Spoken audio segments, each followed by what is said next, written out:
No one could have imagined this would be the last Christmas in human history. As the Great Freeze descended without precedent, spring vanished from the world forever, and the return train I was riding was trapped deep in the mountains by that blizzard. As the temperature outside plunged to minus 70 degrees, with the power failing and supplies running out, the people on the train went blood mad. My boyfriend, over one ordinary worn-out padded coat, shoved me straight outside. When I opened my eyes again, I had once more boarded that death train with my boyfriend. Only this time, I got off early with all our luggage. I drove my own box truck and hid inside the geothermal cave fortress I'd already packed with supplies. When I opened my eyes again, I froze for several seconds. Only then did I realize I was in an old, worn-down house. The wood stove-heated bed was blazing hot, but cold sweat covered my face. My hands and feet felt as if they had just been dragged from the snow. Just then, a man walked in. "Do you know what time it is? Get up already. My mom wants you to help make pierogi." I did not move. I only kept looking around, my thoughts in complete chaos. Making pierogi, a wood stove-heated bed. I had nearly forgotten this was the Whitaker family farmstead. I looked at the man beside me. Of course, it was my perfect devoted boyfriend. I had been with Evan Whitaker for 3 years. This was the first Christmas he had brought me home to meet his parents. When we first met, he seemed steady and considerate. He knew exactly how to take care of people. He was also incredibly hardworking. After my parents died, I had not felt the warmth of family in a very long time. So when Evan Whitaker took out that $100,000 engagement ring and proposed, I said yes, without a second thought. But when I followed him back to his family home, I learned his family lived in a mountain village this remote. The houses here were all mud brick walls, so rustic, they felt almost cut off from the modern world. And Evan Whitaker had 2 older sisters and a younger brother. Evan Whitaker was always telling me, "I am the only college graduate in the village, now that I can bring you home as my wife." My parents are thrilled. I lowered my eyes and smiled. His parents had every reason to be thrilled. After my parents passed away, they left me 2 properties and an inheritance worth millions. How could his parents not be thrilled once they knew? When Evan Whitaker saw I still had not moved, he remembered we were not married yet. If he slighted me now and made me angry, everything he was plotting would fall apart. He instantly put on a smile and spoke in a soft, coaxing voice. "Bree, this is your first visit here. My parents do not know what pierogi filling you like, and they are afraid the food will not suit you. That is why they used making pierogi as an excuse to bring you in, so they could chat with you too." I nodded. "I will go now." I picked up the wash basin, planning to wash up first by the corner of the yard wall. As I washed up with a wall corner between us, I heard Evan Whitaker's parents talking as if some grand blessing had fallen into their laps. I only had to lean a little closer, and I could hear exactly what the old couple was scheming. That girl is not even married yet, and she is already this lazy. Who knows if she can take care of Evan later? Do not worry. After she marries Evan, I will have plenty to teach her. Have you forgotten when I married into the Whitaker family? How your mother ordered me around? That was ages ago. Why bring it up now? And another thing. Once Evan gets married, our youngest son should go to the city and find someone too. City girls are hard to land these days. They all want money and a house. Where else would we find a girl who is such a windfall? Once Evan marries her, that inheritance will belong to the Whitakers. Once they sign the marriage license, our whole family can move in. We have lived in this dump of a village for decades. It is time we enjoyed life. Will she agree to that? Why would she not?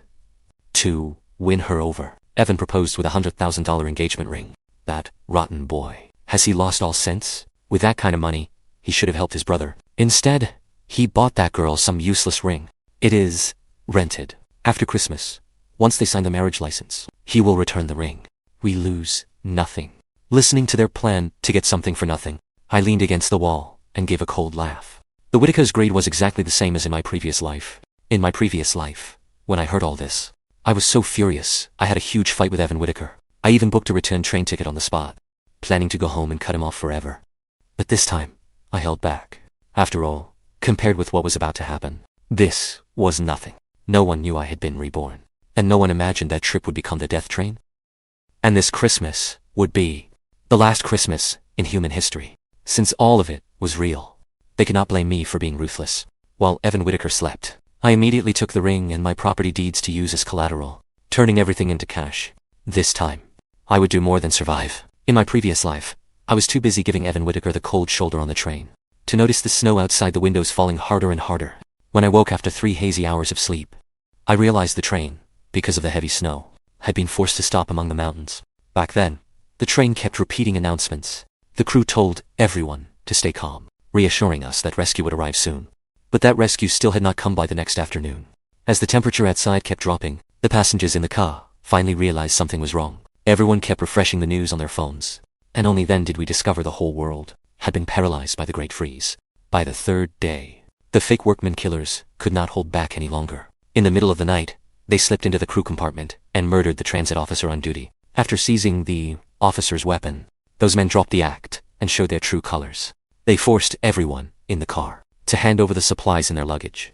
Anyone who refused was shot on the spot, and Evan Whitaker, just to stay alive, actually joined them.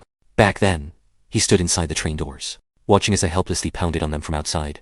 In the end, I froze to death out there.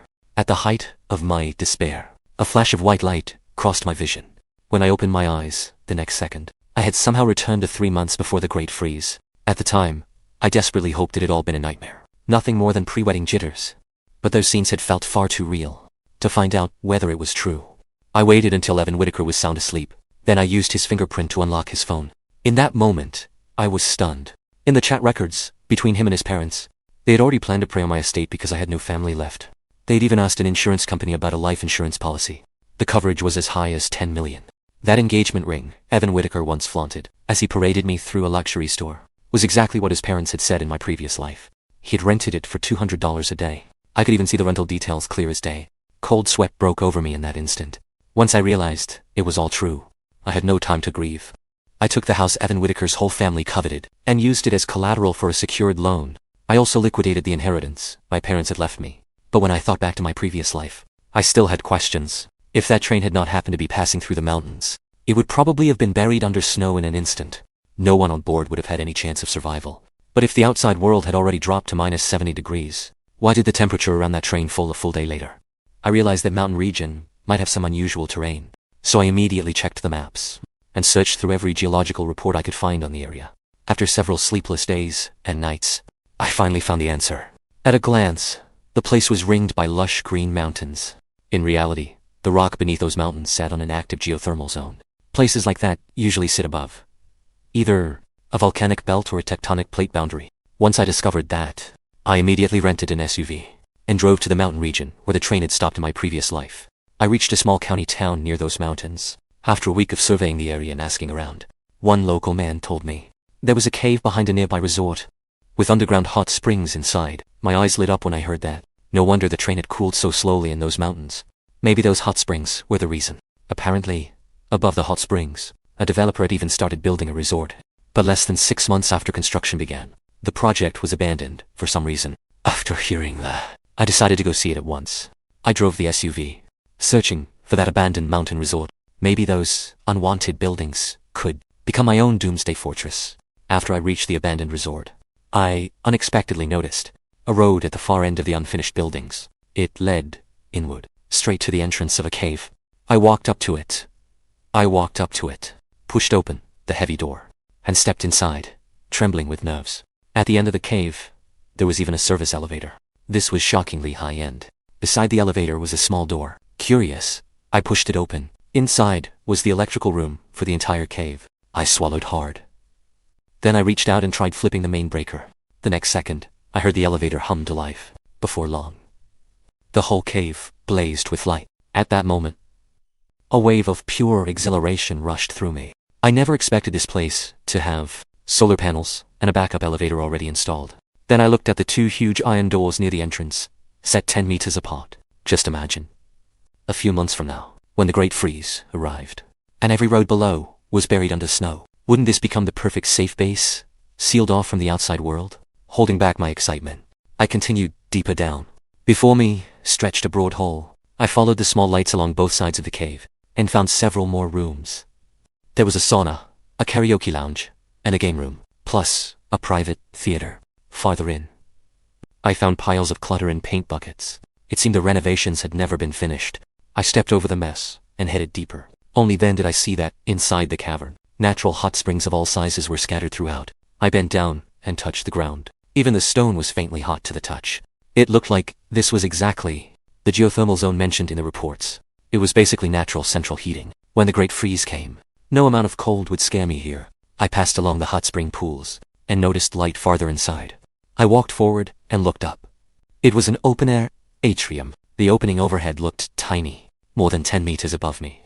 From that height, when the cold wave hit, would freezing air pour into the cave? At that thought, I crouched and touched the stone underfoot. Thankfully, the stone was still hot to the touch. Even if snow fell in, it should melt at once.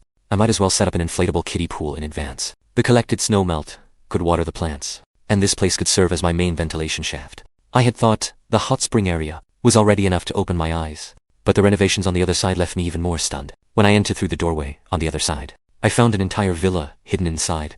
The villa had several side windows cut into the mountain itself. Through them, I could see exactly what was happening below the mountain. Sunlight could also stream indoors through the glass. Compared with the outer area, this place was far more comfortable and modern. The first floor hall did not even look like it was inside a cave. I could take it all in at a glance. There were sofas covered in dust sheets, a television still boxed in cardboard, and air conditioners wrapped in plastic. There was even a finished wood-burning fireplace. People nearby had said the project was seized before completion. After all that effort and expense, it was honestly a shame. The kitchen had a full set of appliances and cookware. To my surprise, the toilet in the bathroom still flushed. It seemed this villa was probably the most complete section in the entire cave. A huge project like this, half-built, had somehow ended up with no one to take it over. And now, it had fallen straight into my lap. Still, I had to admit, this cave was perfect for a base. I barely needed to develop it any further. This trip had been a tremendous find. I immediately retraced my steps. I shut off the main breaker, then closed the iron door. Once everything was done, I drove back to town. I immediately rented a storage yard, along with 5 chest freezers, and a box truck. Then I began 2 months of preparation. First came residential safety. The rock layers could hold heat well, but the villa wing had windows cut into it, so its insulation would be sharply weakened. Ordinary windows could never withstand -70 degrees. They had to be replaced with something stronger, with low-temperature impact glass. In my previous life, I barely survived for 3 months. That meant for at least 3 months, outside rescue would be impossible. I had to prepare for a long war. So power and water mattered even more. The lowest temperature the solar panels could handle was only about -40. If I wanted them to keep running long-term, I would have to mount them against geothermal rock. Compared with that possibility, stocking extra diesel generators seemed far more reliable. Even so, I still ordered additional solar panels. If the day ever came when the diesel ran out, I could still use the open-air atrium. For solar power generation, always have a backup plan. That was safest. As for water, I bought a whole house filter and water purifier. Both required plenty of replacement filters and supplies. At minimum, I needed enough to last 10 years. The geothermal garden plot behind the hot springs got sunlight from above. The rock beneath it also held natural geothermal heat. If I brought in enough fertile soil, growing vegetables should not be a problem. I could also raise some chickens there. A daily handful of grain would keep them alive. Speaking of grain, staple grains and flour would be the tightest daily rations. The more I ate, the less I would have. In extreme cold, wheat and rice would be the hardest crops to grow, so I had to store enough grains and flour. With that in mind, I immediately ordered tons of staple grains, flour, and cooking oil from food factories. Each day, I received deliveries in daylight, then hauled them into the mountains at midnight. Dried vegetables, and all kinds of military-grade canned rations were emergency food, and they kept the longest. I hauled all of them in by truck, and stored them in the cellar beneath the villa. It had originally been a wine cellar. Since it was sitting empty anyway, I might as well stock it with long-lasting supplies. Besides basic food, crackers, candy, and instant drink mixes were things I ordered in large batches too. Soon, food supplies had nearly filled the entire underground hall. At first, when trucks delivered supplies to the storage yard, the villagers did not notice anything strange. But later, as the trucks came more often, people started asking what I did for a living. I claimed I was supplying goods to a nearby scenic attraction. Only then did their suspicions fade. A month later, the cave was packed full of supplies. As for those chest freezers, I had moved them into the cave long ago and filled them with frozen meat. Once the apocalypse arrived, those freezers would become useless. By then, the space behind the underground gate would become a natural walk-in freezer. As for the water purification equipment, I modified all of it myself in the storage yard. Then I brought everything over and installed it personally. For that, I even learned a few skills from an old tradesman. That way, if anything went wrong in the cave later, I could handle the repairs myself. Soon, 2 months had passed. Whitaker was starting to get suspicious. I had left by claiming it was a business trip. But even for work, travel, I had never been gone this long before. I worried he might ask around at my company if he grew suspicious. So I loaded the final batch of daily supplies onto the truck, drove the box truck to the parking lot outside the train station, then took the train back to the city myself. Over those 2 months, I had visibly lost weight. My skin had grown darker too.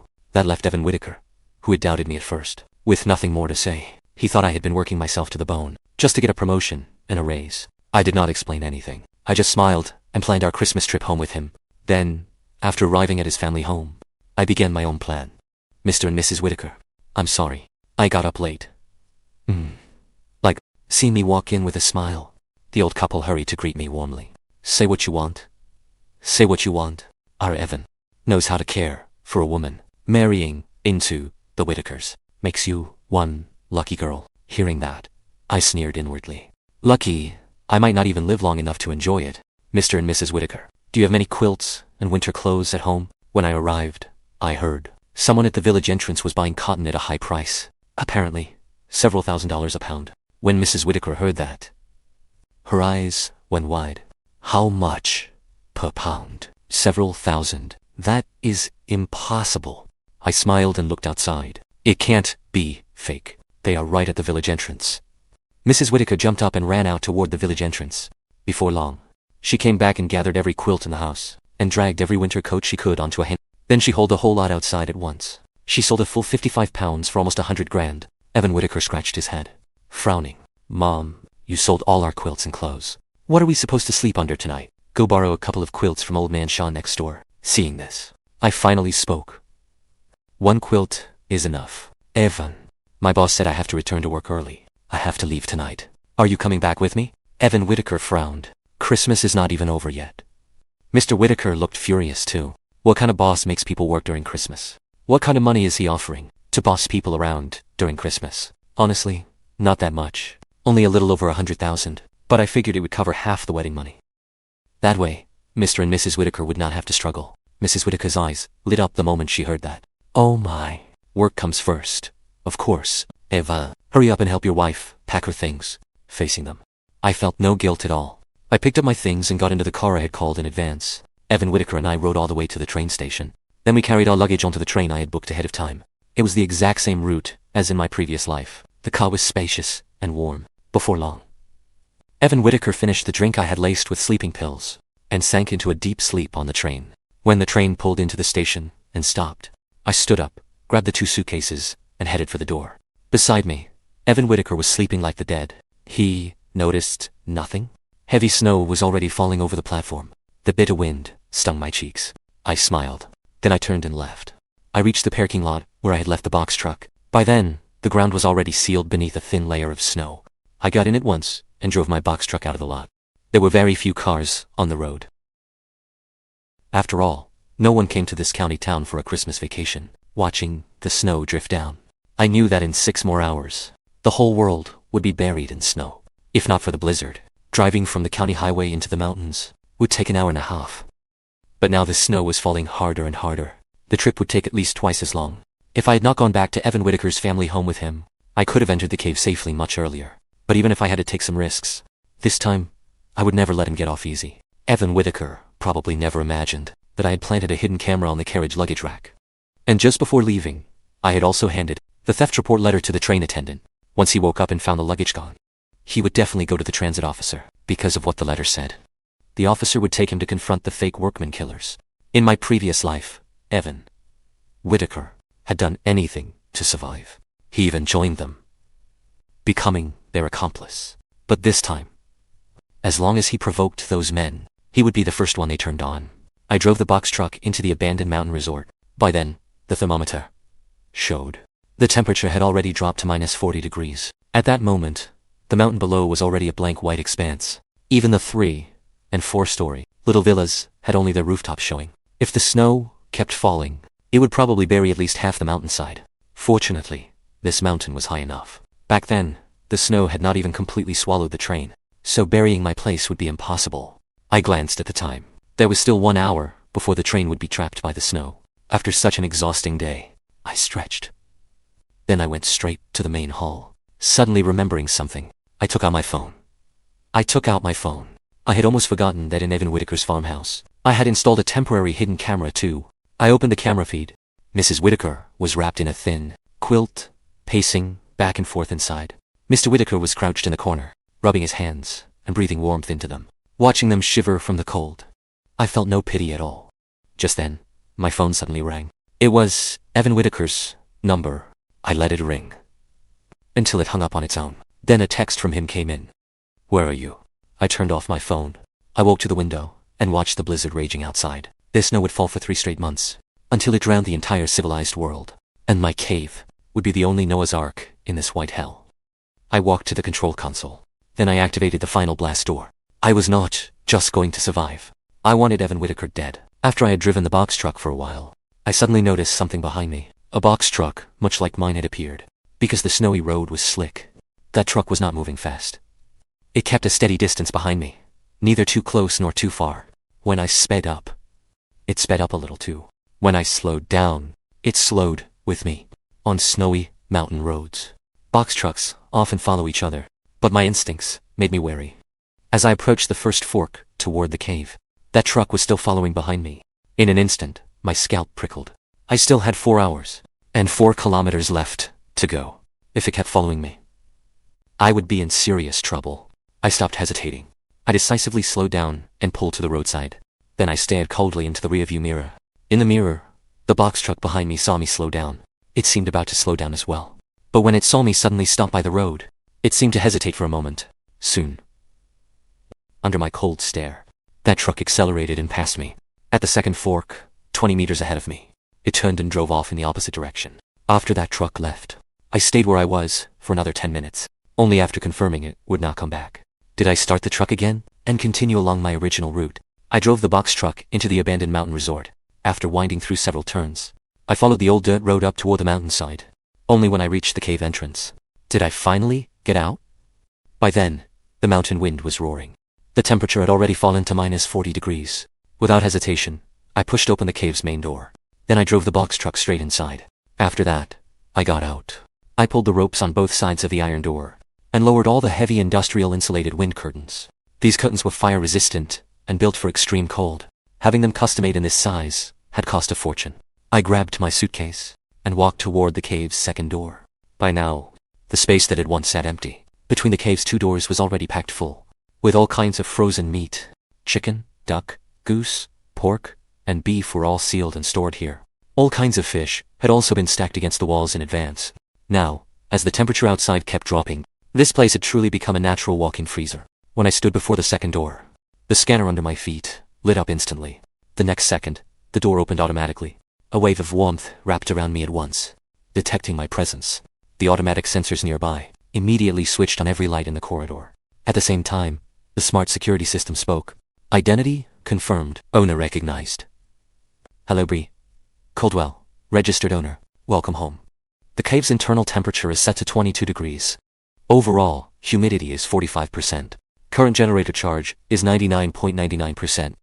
Solar panels are operating normally. The open-air atrium temperature is continuing to fall.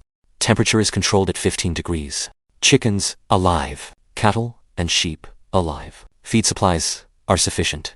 Soil in the main hall area is slightly dry. Prompt watering required. I nodded. I was very satisfied with the newly installed smart security system. I had also installed a smart recognition system at the entrance. If it detected anyone entering the cave who was not me, every system inside the cave would enter alert mode. Even the main door would lock automatically at once. Seeing this setup put my mind much more at ease. I looked out through the window. Just as expected, the mountain below was already a vast field of white. I checked the time. There was 1 hour left before the train would be stopped by the snow. After an exhausting day, I stretched lazily. Then I simply went to take a hot shower. After the shower, I felt refreshed from head to toe. Only then did I take a bottle of beer from the fridge and slice up some fruit. After that, I carried my phone and laptop straight to the natural hot spring pool on the other side of the hall. I set the tray down on the rock. Then I chose a pool with a comfortable temperature and settled in. I turned on the laptop's network connection. It automatically connected to the Wi-Fi router. Although the temperature outside was now brutally low, there was still a network signal. I remembered that in my previous life, it only collapsed completely after about 3 months. That was enough time for me to see what was happening on that train. I stared coldly at the man sleeping on the surveillance feed. Then I took a direct sip of beer. The beer slid down my throat. My back rested against 45-degree hot spring stone. For a moment, the shock of heat and cold opened every pore in my body. Thinking that I could soak in hot springs like this every day from now on made my whole mood lift. Meanwhile, in the distant train carriage, many people were pressed against the windows, watching the heavy snow outside. After the station where I had gotten off, There were no more stops. If nothing changed, this train would keep slowing down over the next hour. By midnight, it would be trapped deep in the mountains, and it would never move forward again. I finished the beer and sank my whole body into the hot spring. A blissful sigh slipped from my lips. A good show needed more than beer. It also needed something to snack on. After the hot spring, my whole body was warm. Then I got up and carried my phone and laptop back to the villa wing. Just then, the smart security system spoke. Warning. Outdoor temperature has fallen to -60 degrees. Hearing the system alert, the corners of my mouth lifted. Judging by the time, that train should have stopped by now. After changing clothes, I was about to check the train feed when I heard the man in the video wake up. He was already grumbling. What is all that noise? Isn't this the business class car? Why is it still so loud? He was just about to snap at someone, but the scene outside the window froze him in place. He had no idea when it had started snowing outside. He never imagined the snow outside had already buried the tracks. This was not a station, either. Why had the train stopped? What was going on? Bree. Caldwell. Bree. Caldwell. Only then did he notice the seat beside him was empty. Evan Whitaker frowned. He immediately stood and looked around. He stepped into the aisle and grabbed a nearby man who was packing his things. Have you seen my wife? She was sitting right beside me. The man he suddenly grabbed was already at the end of his patience. At that, he shook Evan's hand off. The seat beside you has been empty the whole time. Besides, everything is chaos right now. Who knows where your wife went? Move. Evan froze. He clearly remembered that when they first boarded, this man had seemed gentle and polite. How had he changed so suddenly? When Evan looked around again, he saw people everywhere soothing children, crying, or making frantic phone calls. In an instant, a terrible feeling surged into his chest. Before he could think it through, an announcement came over the intercom. Dear passengers, we regret to inform you that, due to the cold wave, the outdoor temperature has fallen to -60 degrees. The train crew is doing everything possible to contact outside rescue. For your safety, please keep your children close and wait in your assigned seats. All train personnel will do their utmost to ensure your safety. -60 degrees. Evan Whitaker sucked in a sharp breath. Only then did he notice his arms were stiff with cold. He instinctively reached for his coat on the seat, but his hand closed on empty air. He looked down. Only then did he realize his down parka was gone. Where was his coat? Right. Bree Caldwell must have packed it away. Was something this serious happening? Where had she run off to? Evan's face darkened at once. He immediately picked up his phone and called me, but he did not know that my SIM card had already been tossed away onto the platform when I got off the train. Hearing the phone say it was powered off, Evan frowned. He looked around in confusion. His gaze landed on two staff members. Those two staff members were escorting several men toward the train security office. Evan looked as if he had found his saviors. He hurried forward and grabbed one staff member's hand. Officer, you have to help me. My wife, my luggage, and my clothes are all missing. The staff member looked him up and down. You are Evan Whitaker? How do you know that? As he spoke, the staff member grabbed him instead. Saves us the trouble of looking for you. Please come with us to the train security office. The men had their heads lowered, but when they heard Evan Whitaker's name, one of them, the scarred Ringleader, lifted his head and looked at Evan Whitaker. You wrote that letter. The man's eyes held a vicious glint. Evan Whitaker instantly shuddered in fear. He blurted in panic. What? Letter? I don't know anything about it. Is there some mistake? I just lost my things. I did not write anything. Enough. We are helping you look, aren't we? Once we check the surveillance footage, we will know. Watching the staff lead them out of the car, I finally felt a little hungry, so I cooked a bowl of instant ramen. Just as the steaming noodles were ready, Evan Whitaker appeared on the hidden camera feed again. By then, Evan had a thin blanket draped over him. It looked like the staff had taken pity on him and asked the train attendant to find him a passenger blanket. Now he was truly hungry and freezing. Sitting in his seat, he picked up his phone and texted me. Bree Caldwell, where are you? Right now. The staff just checked the surveillance footage and said you got off the train with the luggage. Weren't you going back to work? Why did you get off halfway? Why did you get off halfway? All my things are with you. What am I supposed to do if you left?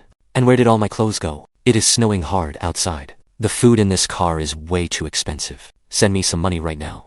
However, Evan Whitaker kept sending messages, but not one reply came. I sat in front of the surveillance feed and watched. I watched while eating my noodles. Just then, the smart security system issued another alert. Warning, outdoor temperature has fallen to -70 degrees.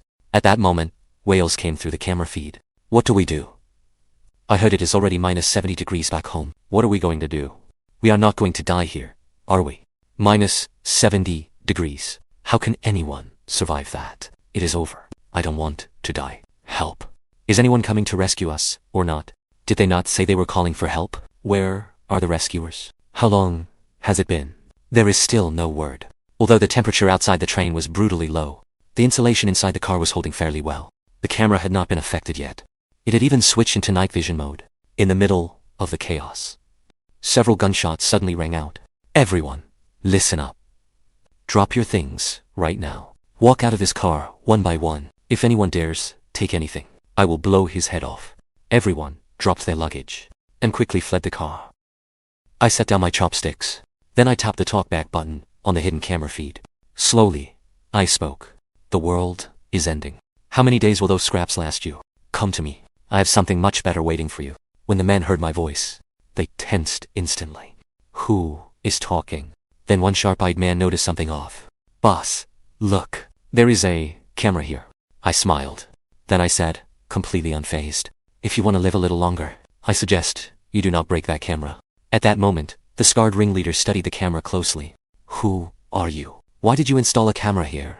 I was afraid my man was cheating, so before I left, I set it up to record him. Who knew something like this would happen? Gentlemen, I am not on the train now, and I have no conflict of interest with you.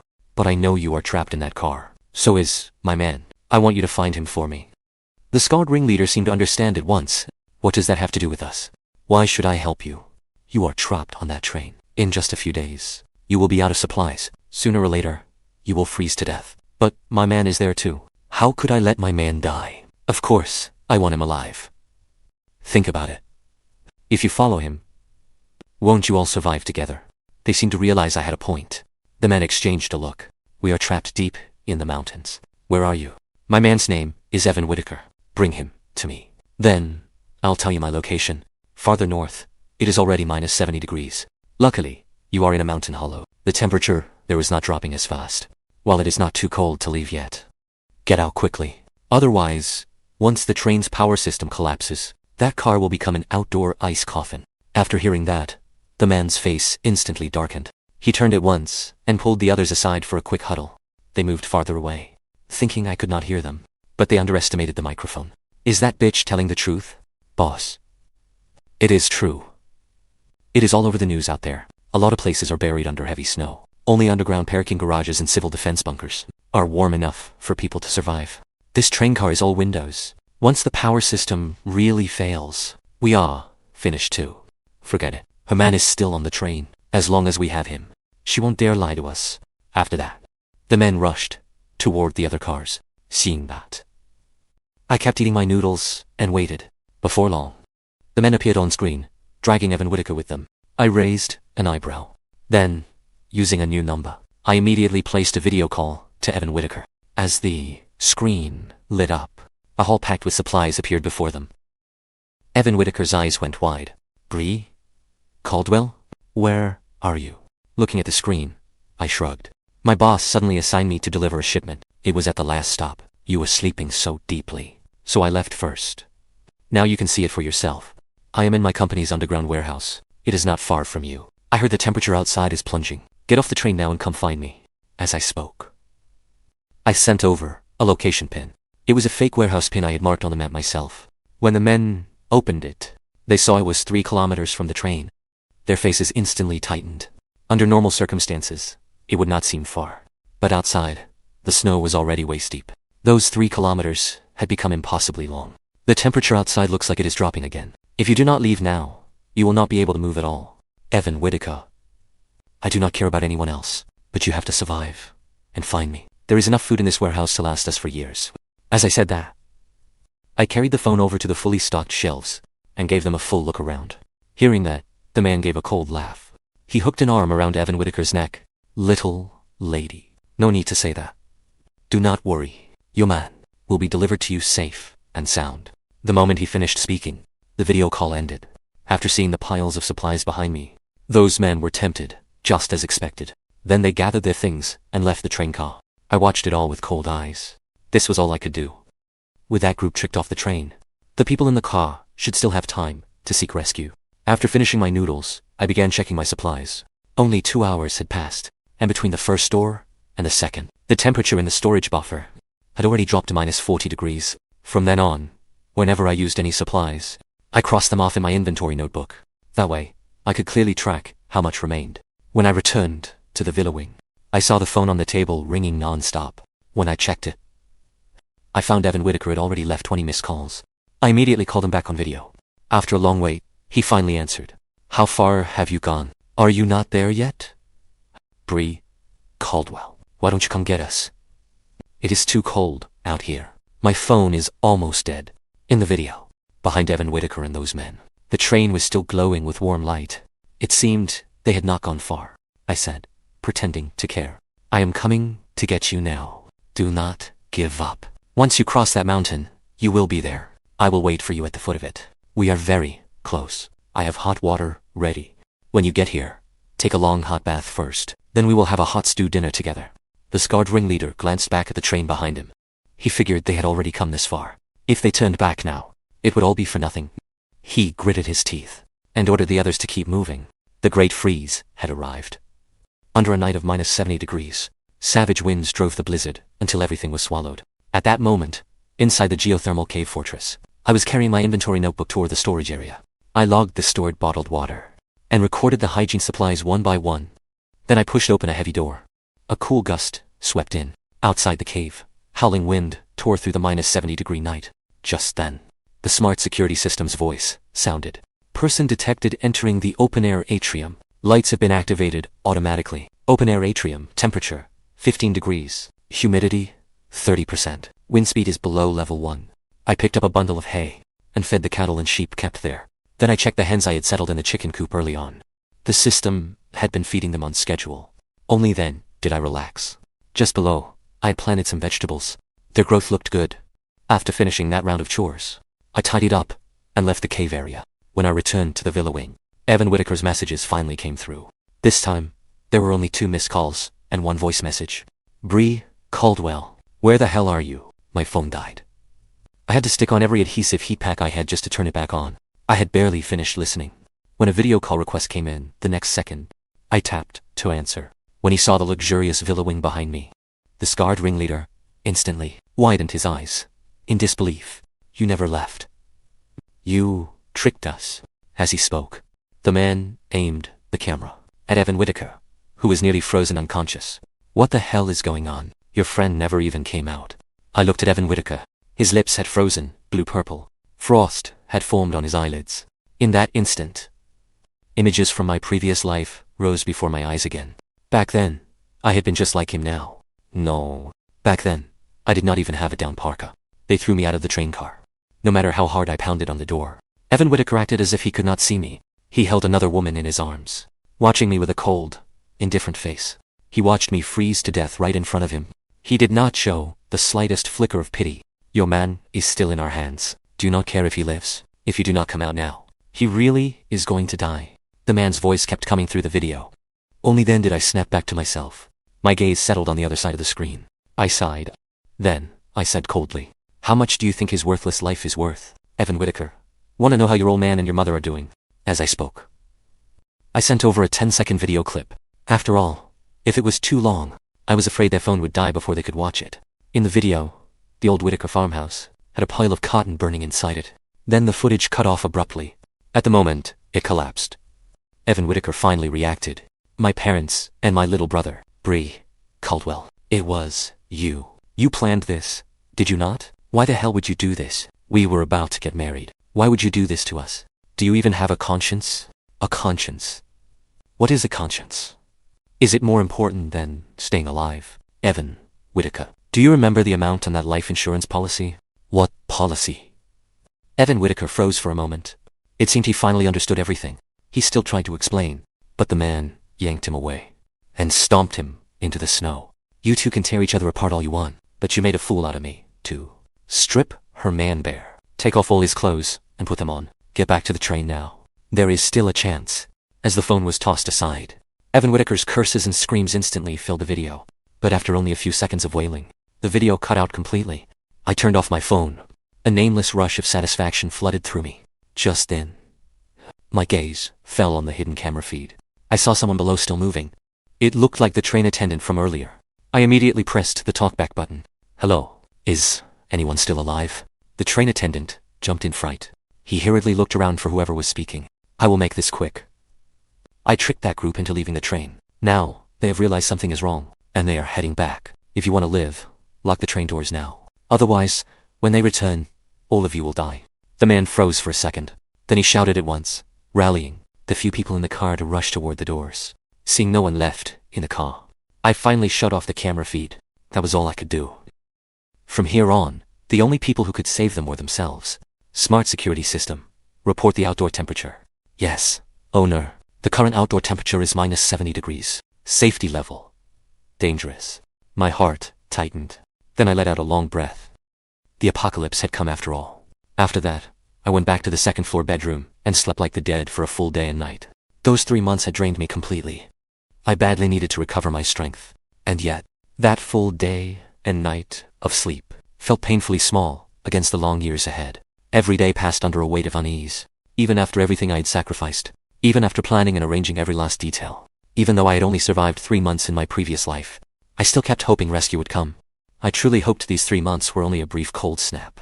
If we could just endure it, the world might still return to order. But 3 months passed. Hope never arrived. Messages on my phone became fewer and fewer. The signal grew weaker and weaker. No new messages came from the outside world anymore. So my days of clinging to life inside the cave passed one by one. Just when I truly believed that in this world, I might be the only living person left. One day, as I was taking salmon from the natural walk-in freezer, I heard a voice coming from the box truck behind me. Is anyone there? Shaking with excitement, I climbed into the box truck. I grabbed the two-way radio and started speaking. Hello, is this a rescue team? Where are you? Can you hear me? Then a broken voice crackled through the two-way radio. I am nearby. What? What? Nearby? I jolted in alarm. I immediately put down the radio and looked up to question the system. Smart security system. Report the conditions outside. Yes, owner. Outdoor temperature. Minus 85 degrees. The main gate is frozen shut. No life signs detected within 5 kilometers of the gate. No one. Then how could he be nearby? I am speaking to you through the truck's two-way radio. The truck's two-way radio. The truck. Almost instantly, I remembered 5 months ago. The trailing box truck I had seen on the mountain road. Could it have been him? I was just about to ask more, when he continued the next second. Someone is approaching your cave. Quick, remove the two-way radio. Take it to the open-air atrium. He even knew I had an open-air atrium. Dear God, who on earth was this guy? He hadn't planted cameras in my cave, had he? Hearing that, I hesitated no longer. I moved at once. I found a screwdriver and began removing the two-way radio, making sure every wire stayed intact. I detached the radio from the truck. Then I carried it straight to the open-air atrium. I connected it to power. Hello? Hello? Are you still there? I kept calling through the radio for a long while. Just as I thought the radio had broken, a cool, distant voice finally came through. I am still here. Who are you? How do you know someone is approaching me? I saw them. Where did you see them from? I am on the ridge next to yours. There is another ridge next to me. Do not worry, it is over now. No, buddy, you cannot scare people like that. It is freezing out there. How could anyone still be alive? There are many geothermal mountains around here. Plenty of people could have hidden inside them. Your cave entrance has been venting steam, non-stop. So wave after wave of people have been risking death to reach you. In just a few words, he sent a chill crawling down my spine. People had been coming toward me all along. I slowly lifted my head and stared at the bowl-sized opening above me. For 4 months, I had thought everyone outside was dead, but people had been moving in my direction the whole time, and that tiny-looking opening was actually venting steam every day during daylight. I just could not see it myself. Then when you said it is over now, what did you mean? Are they all dead? I just took a look. That group fell too. They fell down. You should be grateful. There is a hidden ravine behind the mountain you chose. Everyone who tried to find you was fooled by the snow and fell into the ravine. Listening to the man, I sucked in a cold breath. I tried to contact you for 4 months. I thought you were dead. How did you know I existed? I was hauling supplies these past few months too. I just did not expect you to head into the mountains on the last day as well. At first, I planned to follow your truck all the way and confirm exactly where you went. But you were too wary, so I passed you instead. and returned to my own ridge. Buddy, let's sort this out properly. Through our conversation, I learned this man's name was Elias Grant. He was an atmospheric physics graduate student. He had been among the first to notice the weather anomaly. In fact, as early as 6 months ago, he had already calculated the month when the Great Freeze would arrive. But his advisor dismissed it, because this cold wave was already no secret within the climate establishment. Besides, more senior experts all believed a powerful warm front would break it apart. But Elias Grant ran thousands of simulations. Even across years of past data, he had never found a cold wave on the same scale as this one. He concluded that this cold wave would not be dispersed by any warm front. Instead, the collision would create vast, long-lasting snowfall. It would be unprecedented in human history.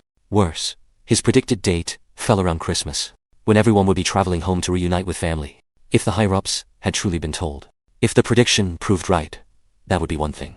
But if it was wrong, it would spark public outrage and waste enormous resources. For that reason, his prediction was rejected outright. As the date drew closer, Elias saw that no one believed him. Even his advisor thought he was so desperate to graduate that he'd lost his mind. With no other choice, he could only save himself. Elias's family was from near this county. Like me, he carefully studied the terrain and mountains. He found geothermal layers in the mountains here, so he came to survey the area for a long time. According to him, during his survey, near a local travel agency, he had even run into me. At the time, he did not think much of it.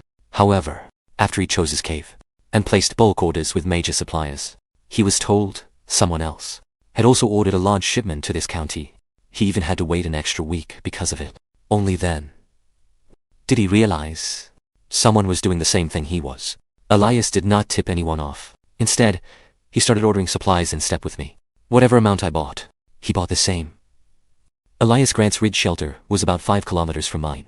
It was near the fork in the road I had seen that day. Then another 3 kilometers ahead.